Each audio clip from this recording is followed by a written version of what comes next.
lokasi yang strategis di tengah kota Sukoharjo, salah satu elemen penting dalam memudahkan mahasiswa untuk memenuhi kebutuhan perkuliahan, tempat tinggal, kebutuhan sehari-hari, dan berwisata.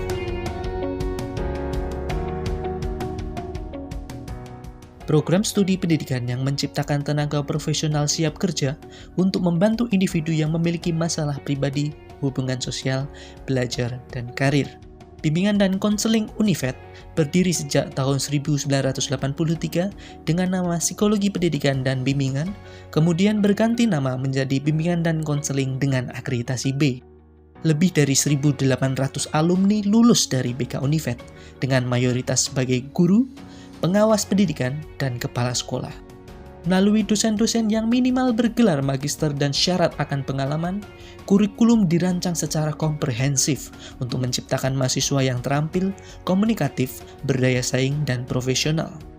Beberapa kegiatan perkuliahan yang dilakukan dalam menumbuhkan dan mengembangkan profesionalitas mahasiswa antara lain layanan klasikal, konseling individual, konseling kelompok, bimbingan kelompok, instrumen tes dan non-tes, pengembangan media, seminar dan workshop BK, dan pengadministrasian.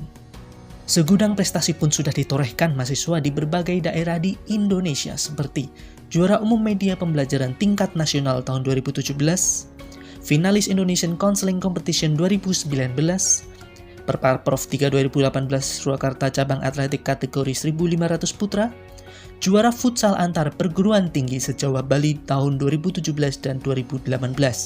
Munculnya prestasi salah satunya dipengaruhi oleh terpenuhinya fasilitas dari bimbingan dan konseling seperti laboratorium bimbingan dan konseling terstandar, ruang micro teaching terstandar, ruang kelas yang nyaman, perpustakaan pusat dan prodi yang memiliki lebih dari 8.000 koleksi buku cetak maupun elektronik, ruang dosen, dan unit pengembangan karir dan alumni. Selain itu, masih ada fasilitas umum seperti parkiran yang luas, lapangan untuk berolahraga, dan berbagai unit kegiatan mahasiswa sebagai wadah pengembangan diri mahasiswa. Assalamualaikum warahmatullahi wabarakatuh.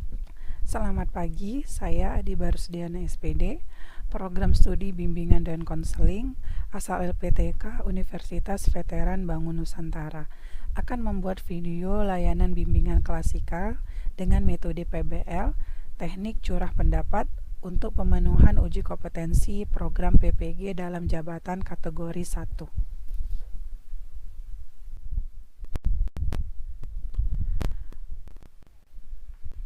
Assalamualaikum warahmatullahi wabarakatuh. Selamat pagi anak-anak ibu semuanya. Pagi, Bu. Bagaimana kabarnya pada hari ini, Nak? Baik, Bu. Alhamdulillah, baiklah Nak. Puji dan syukur kita panjatkan kepada Tuhan Yang Maha Esa karena berkat namanya kita dapat berkumpul di pagi hari ini dalam pertemuan hari ini melalui Google Meet. Oke, baiklah Nak. Pemberian layanan klasikal pada kali ini agak sedikit berbeda ya Nak ya. Nah, kita akan bertemu secara daring ya Nak. Nah, tetapi semoga tidak mengurangi semangat anak ibu semua dalam menyimak materi yang akan ibu berikan ya Nak. Oke. Nah, baiklah. Sebelum ibu memulai kegiatan kita pada pagi hari ini, ibu akan meminta tolong kepada ketua kelas untuk memimpin doanya ya Nak ya. Oke, silakan Arjuna dipimpin doanya. Baiklah teman-teman, marilah kita berdoa menurut agama dan kepercayaan kita masing-masing. Berdoa dimulai. Berdoa selesai. Baiklah Nak, terima kasih Arjuna sudah memimpin doanya. Nah, baiklah, ibu akan lanjut untuk mengabsen anak-anak ibu semuanya ya Nak ya. Arjuna. Hadir, Bu. Dito. Hadir, Bu. Angelina. Hadir, Bu. Ayu. Hadir, Bu. Desnita. Hadir, Bu. Joane. Joane, coba diklik yang gambar mic itu. Hadir, Bu. Oke, terima kasih. Romandang. Hadir, Bu. Oke, Joane bisa dimatikan mic-nya lagi. Diklik. Oke, terima kasih ya Nak ya. Oke, nah Sebelum berlanjut Ibu ke materi, Nak. Nah, di sini Ibu akan menampilkan sebuah video untuk anak-anak Ibu. Nah, yang video nanti yang Ibu harapkan anak-anak Ibu ini memperhatikan. Ya, Nak ya, memperhatikan video yang akan Ibu tampilkan. Nah, kenapa? Karena nanti akan ada pertanyaan untuk anak-anak Ibu. Ya. Boleh dibuka mic-nya, Nak, kalau mau berbicara. Boleh, silakan dibuka mic-nya ya. Oke, nah di sini Ibu akan memutar videonya. Tunggu sebentar ya, Nak ya.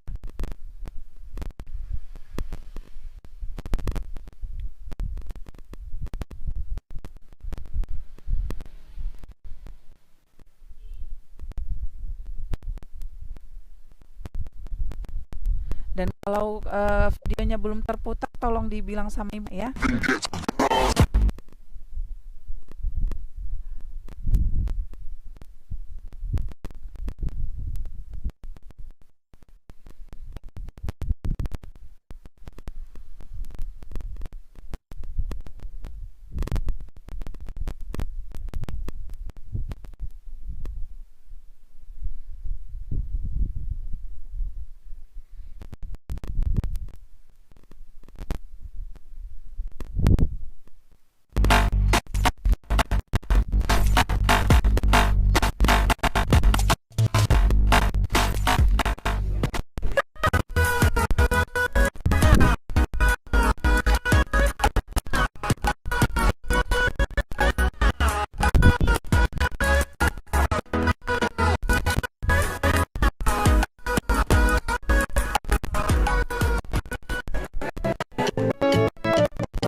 Oke.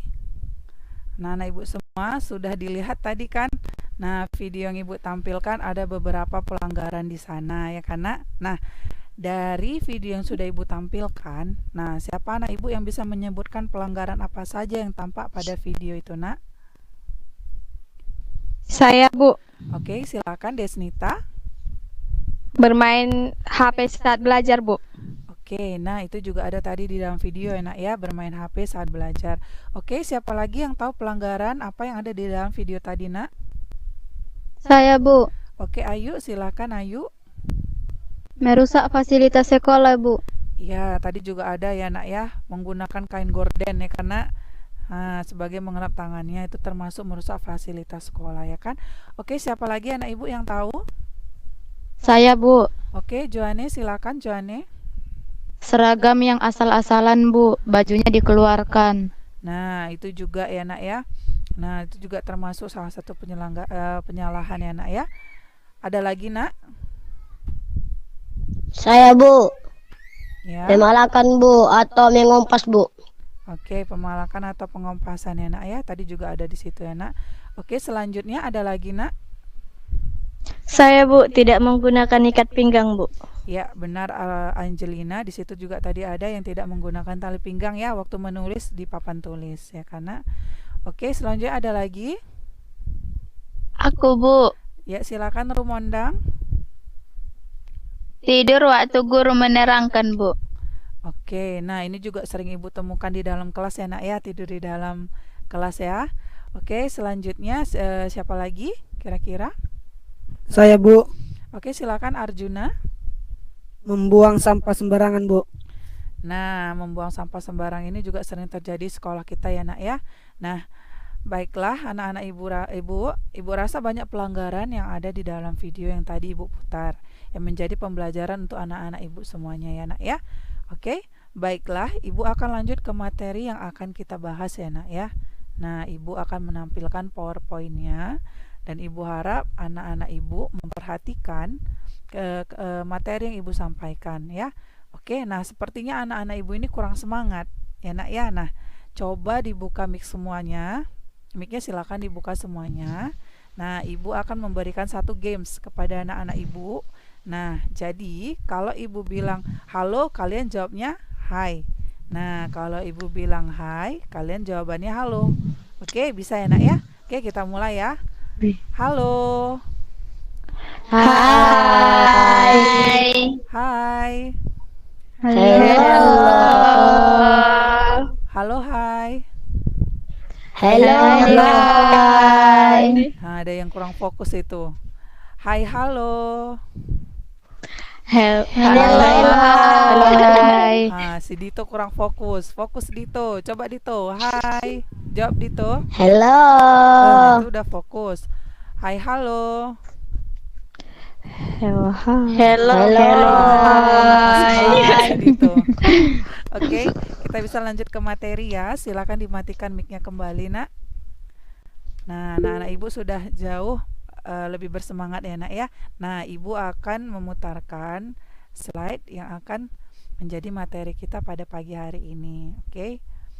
Nah, judulnya kembali ayo kembali tertib. Nah, yang bersih tentang peraturan dan tata tertib sekolah. Nah, ayo siapa nih di sini anak-anak Ibu yang mulai tidak tertib dan melanggar peraturan sekolah nih? Nah, siapa ayo? Nah, kita mulai ya, Nak ya. Akan Ibu share screen sebentar.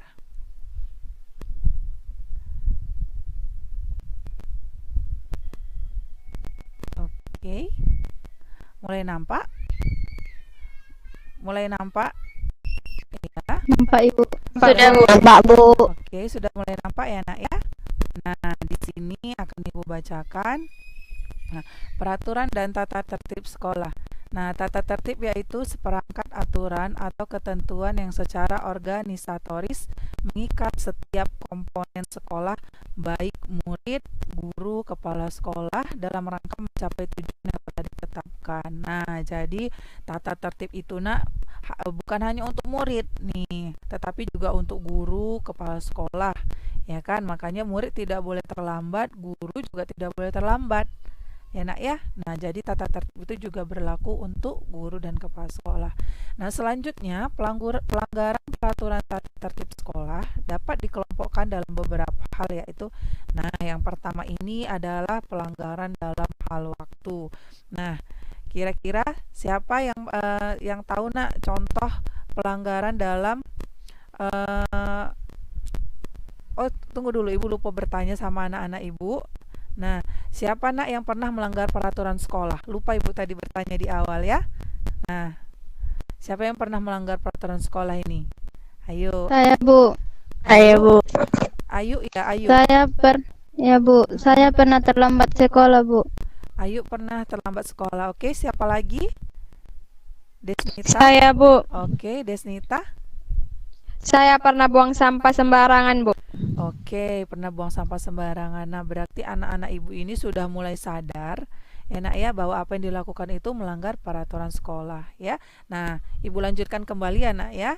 Nah, tadi sudah kita bahas yang pertama, pelanggaran dalam hal waktu. Nah, siapa yang tahu pelanggaran dalam hal waktu itu yang bagaimana? Coba siapa yang tahu? Arjuna mungkin? Ya, Bu. Ha-ha. Seperti terlambat, membolos lama masuk kelas, Bu. Terus alasannya permisi kamar mandi, Bu. Tapi ke kantin. Nah, itu benar sekali salah satu contohnya ya, Nak ya. Nah, kebanyakan itu kalau dia dalam hal waktu itu yaitu terlambat. Nah, itu yang paling sering terjadi di lingkungan sekolah ya, Nak ya. Itu termasuk dalam pelanggaran dalam hal waktu.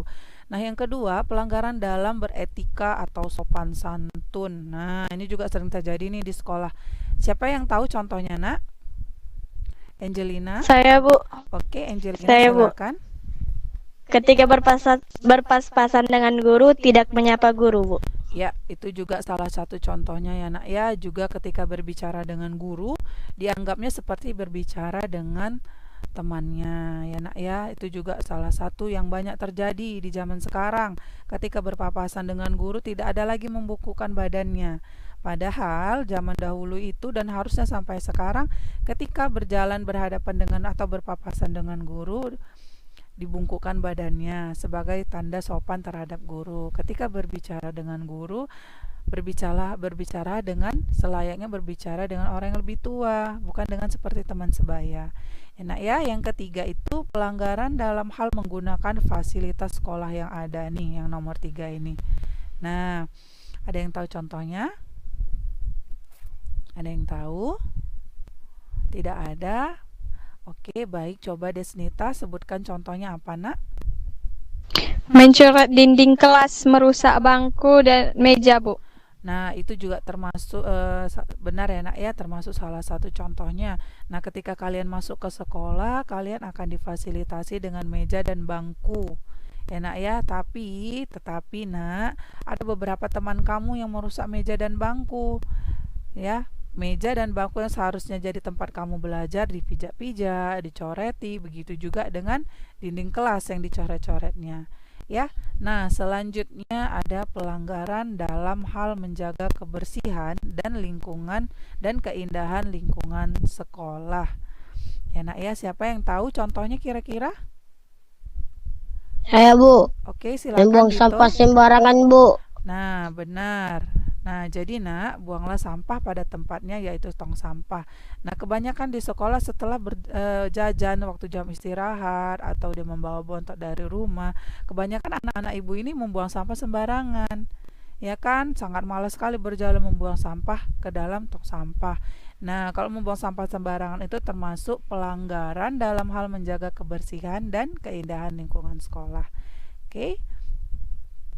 Selanjutnya, yang kelima, pelanggaran dalam hal kriminal. Nah, ini agak sedikit seram ya, nak ya. Nah, siapa yang tahu contohnya kira-kira? Saya, Bu. Oke, silakan Angelina. Mencuri, Bu, kemudian berkelahi atau tawuran, Bu. Ya, itu juga termasuk salah satu contohnya ya, nak ya. Benar ya, nak. Nah, tahu nggak salah satu contoh dari mencuri itu apa? Nah, mengambil milik temannya sewaktu jam istirahat atau waktu apel pagi, sewaktu kelas kosong, membuka tas temannya diam-diam, mengambil uang, mengambil buku mata pelajaran, mengambil pulpen yang bukan milik dia, itu termasuk salah satu kategori yang termasuk ke dalam mencuri. Ya, karena kemudian berkelahi. Kenapa berkelahi termasuk kriminal, Bu? Berkelahi yang nanti akan berlanjut, yang tidak diselesaikan di sekolah dan akan berlanjut ke luar sekolah dan akan menyebabkan tawuran. Nah, itu yang berbahaya. Ya, nak ya, karena nanti tadinya antar siswa, berkelahinya bisa jadi antar sekolah, bisa jadi antar lingkungan. Nah, jadinya tawuran. Nah, itu akan berdampak pada ke kantor polisi penyelesaiannya.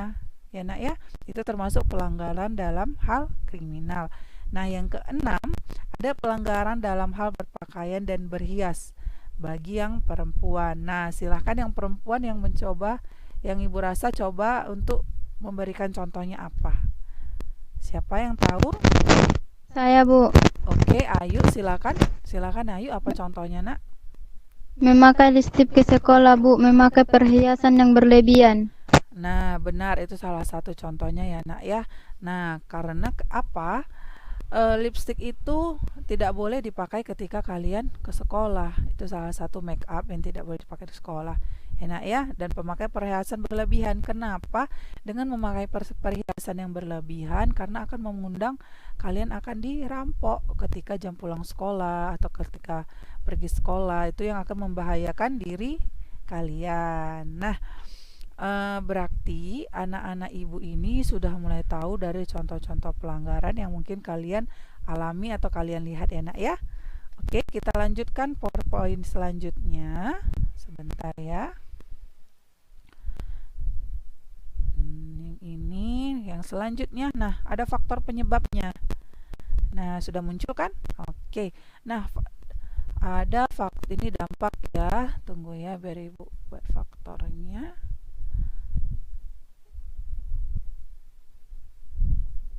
Tunggu ya Nak ya. Oke, ini ada faktor penyebabnya sudah muncul. Oke. Nah, di sini ada faktor penyebabnya. Nah, yang faktor internal yaitu dari dalam diri siswa, yaitu kepribadian siswa itu sendiri, kurangnya minat siswa, keinginan siswa untuk mengikuti tren, siswa yang tidak takut terhadap sanksi di sekolah, siswa ingin merasa bebas. Nah, dalam diri kalian ya, karena paling sering itu mengikuti tren. Ya kan? Kenapa mengikuti tren? Melihat contoh dari sinetron, film yang ada di TV gitu kan. Anak-anak seragam sekolahnya pakai makeup tipis ke sekolah, menggunakan lipstik tipis. Nah, jadi kebanyakan siswa itu terikut-ikut karena mengikuti tren, dan itu tidak diperbolehkan untuk dipakai ke sekolah makeupnya ya Nak ya. Nah, yang kedua ada faktor eksternal, yaitu faktor yang datang dari luar diri siswa, yaitu orang tua, teman sebaya, lingkungan, sekolah, dan masyarakat. Nah, ini yang tadi Ibu bilang, bisa jadi dia melihat temannya di sekolah yang lain. Oh, si A dia memakai lipstik ke sekolahnya, dia boleh, aku cobalah pakai ke sekolah. Nah, begitu. Bisa jadi dari faktor eksternal, terikut-ikut oleh temannya, itu tidak diperbolehkan ya Nak ya di sekolah. Nah, setelah faktor penyebabnya, di sini akan ada dampaknya. Ya Nak, di sini akan ada dampaknya. Sudah berganti. Oke. Nah, dampak dari pelanggaran tata tertib sekolah itu yang pertama ada dari dalam diri siswa, meliputi malu atau dikucilkan. Nah, siswa yang ditegur karena kesalahannya mayoritas akan merasa malu ya Nak ya. Contohnya terlambat. Misalnya si Desnita terlambat. Desnita, kenapa kamu terlambat? Sewaktu apel pagi. Gitu kan, otomatis temannya melihat, oh si Desnita terlambat. Ya, karena terkadang kan kita merasa malu karena melakukan kesalahan, ya kan? Nah, yang kedua dari segi lingkungan di sekolah. Nah, meliputi siswa akan mendapatkan sanksi dari sekolah. Nah, siswa akan dicap poin buruk dari sekolah, nilai sikap akan dikurangi oleh guru. Akibat dari pelanggaran tata tertib sekolah, siswa akhirnya mendapat skor dari sekolah. Siswa akan dikeluarkan dari sekolah, siswa akan mendapatkan panggilan orang tua akibat sering melanggar. Nah, jadi siswa-siswa Ibu ini kalau dia sering terlambat, ya karena sering terlambat, sudah dikonseling, ditanya apa penyebabnya, kenapa kamu bisa terlambat, ternyata masih berulang juga, masih tetap juga terlambat, nanti akan berakibat buruk. Apa itu Nak? Akan dipanggil orang tuanya. Ya, karena akan dipanggil orang tuanya, akan dicari jalan keluarnya. Ya. Oke Nak, selanjutnya di sini setelah dampak di sini akan ada, nah, ayo jadi siswa yang disiplin. Nah, ada di sini ayo jadi siswa yang disiplin ya kan. Nah, yang pertama itu memberi contoh atau teladan. Nah, siswa Ibu ini kan sudah kelas 8 ya, karena di kelas 7 kalian begitu di awal masuk kalian sangat rapi, sangat taat dengan peraturan dan tata tertib sekolah. Contohnya apa? Menggunakan dasi, menggunakan atribut sekolah yang lengkap, menggunakan kaos kaki putih, sepatu hitam. Nah, tetapi begitu naik di kelas 8, banyak siswa Ibu yang Ibu lihat yang sudah mulai tidak memberikan contoh terhadap adik kelasnya. Misalnya, memakai sendal ke sekolah, tidak memakai dasi, tidak menggunakan atribut sekolah, ya karena, nah jadi Ibu harap kalau kita mau jadi siswa yang disiplin, beri contoh terhadap teman-temannya yang lain. Nah, yang kedua itu konsisten. Apa itu Bu konsisten? Nah, ketika anak Ibu sudah menggunakan seragam yang rapi, tidak melanggar tata tertib peraturan, dan dia harus konsisten, tidak lagi melanggar peraturan. Nah, itu termasuk kategori konsisten ya Nak ya. Yang ketiga, ketahui kekuatan dan kelemahan kita. Ya, yang keempat, cobalah membatasi gangguan waktu menonton atau bermain HP. Nah, ini contohnya itu untuk kategori terlambat ya, karena nah anak-anak Ibu ini kan sering lupa waktu nih kalau malam. Misalnya yang waktunya jam 9 atau jam 10 sudah waktunya tidur, anak-anak Ibu masih sibuk. Ada yang nonton TV, ada yang bermain HP. Nah, jadi berdampak pada apa Nak? Berdampak pada bangun tidur yang terlambat, yang lama. Jadi buru-buru untuk ke sekolah, terkadang ketinggalan angkot ya kan, atau tidak ada teman untuk naik ke sekolah. ya kan? Jadi menyebabkan kalian menjadi datang terlambat ke sekolah, ya kan? Nah, yang kelima, menjadi lebih baik dalam memanajemen waktu. Nah, ini tadi. Nah, kalau memang terbiasa, saya terbiasa datang terlambat ini, harus saya ubahlah, begitu kan? Nah, jadi harus lebih baik lagi dalam memanajemen waktu. Misalnya, ya kan? Oh, saya tidur jam 9 atau jam 10. Jam 5 saya sudah bangun. Kemudian saya mandi, sarapan, siap-siap berangkat ke sekolah. Cepat datang ke sekolah supaya tidak terlambat lagi. Nah, itu menjadi lebih baik dalam memanajemen waktu, ya, karena oke. Selanjutnya, slide selanjutnya ini LKPD. Oke. Nah, Ibu berhentikan dulu ya, Ibu hentikan share screen-nya. Oke. Nah, anak-anak Ibu, kita sudah berada di akhir pertemuan, enak ya. Nah, dari materi yang sudah Ibu sampaikan tadi, Nak, kira-kira Nak, siapa yang bisa menyampaikan kesimpulannya dari materi yang Ibu sampaikan tadi? Silakan dibuka mic-nya. Saya, Bu. Joanne, silakan. Kesimpulannya, peraturan yang ada di sekolah itu bukan untuk Sebentar, dilanggar, Joanne. tapi untuk mendisiplinkan kita. Tunggu Joanne, Rumondang boleh dimatikan mic-nya, Nak. Oke, nah silakan lanjutkan Joanne.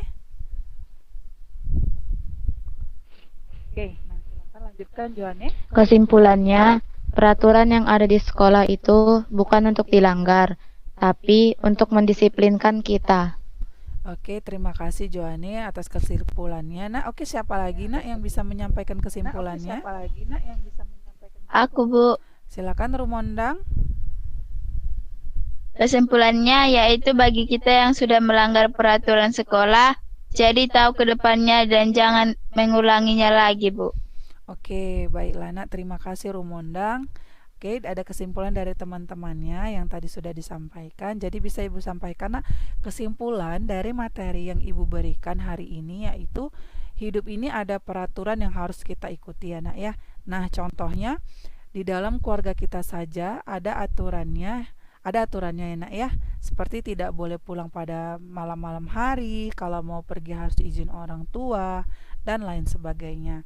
Jadi peraturan itu ada karena untuk mendisiplinkan kita, ya anak-anak Ibu semua. Nah, kira-kira anak-anak Ibu semua ada yang ingin bertanya lagi, Nak? Baik di luar materi yang Ibu berikan, boleh. Ada yang ingin bertanya? Ada?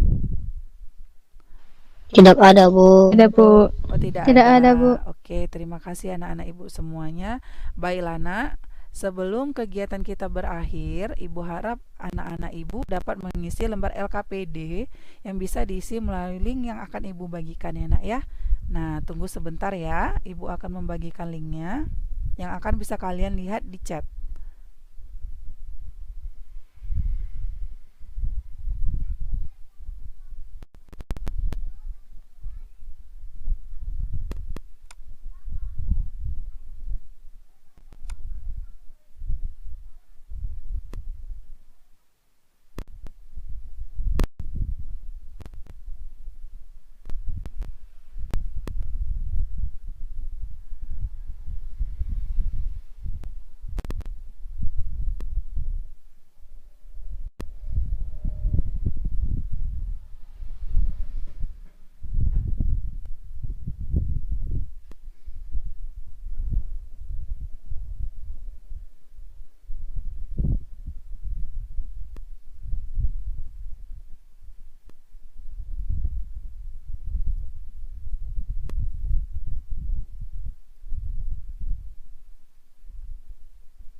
Oke, anak-anak Ibu bisa dilihat ada chat masuk ya karena itu adalah link dari LKPD yang nanti akan kalian isi ya Nak ya.